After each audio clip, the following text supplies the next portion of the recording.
This is a true story. It begins in the year 1956, and it begins with a betrayal. The hand that fed him was the same hand that led him to die, the same hand that brushed his neck every morning, that slipped apples into his mouth, that spoke softly to him at dawn. Snowman trusted that hand, because Snowman had earned that trust. For years he pulled plows through frozen earth and burning heat. He worked until leather cut his skin open, until his legs shook, until pain became his language. He never refused. He never stopped. He was good. He was loyal. And when his body finally slowed, when his strength ran out, that same hand clipped the halter and walked him toward a truck. Not to rest, not to thank him, but to the slaughterhouse. Snowman felt it before he saw it. The smell. Blood. Old blood. Fresh blood. Fear soaked into iron.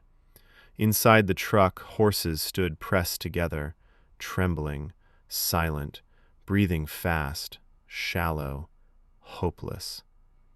There is a silence in a slaughter truck, a silence that already knows the end.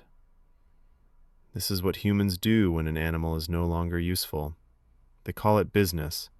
They call it necessity. They do not call it betrayal. Snowman lowered his head. He did not understand how love could end like this. At the slaughter yard, metal gates slammed shut. Horses were separated, sorted, measured by weight, not by years of loyalty. Men spoke around him. Too old, too slow, no good anymore. A life reduced to meat. This is how friendship ends, when usefulness disappears. Then one man stopped. His name was Harry DeLayer. He saw the scars, the exhaustion, the eyes that no longer begged because they had begged before and learned it didn't matter.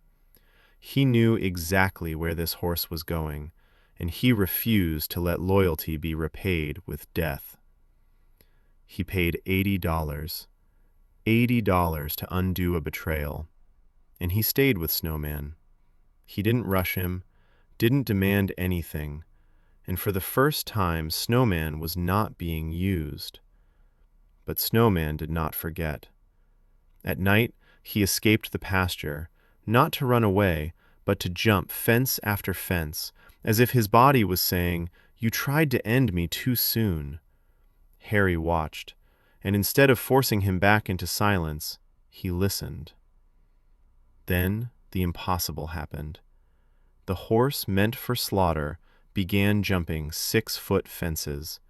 He entered competitions against young, expensive horses bred only for sport, and Snowman won again and again. When Snowman stepped into Madison Square Garden, people laughed. A plow horse didn't belong there. Then he flew, and the laughter died, because standing in that arena was a horse who had smelled death and chosen life.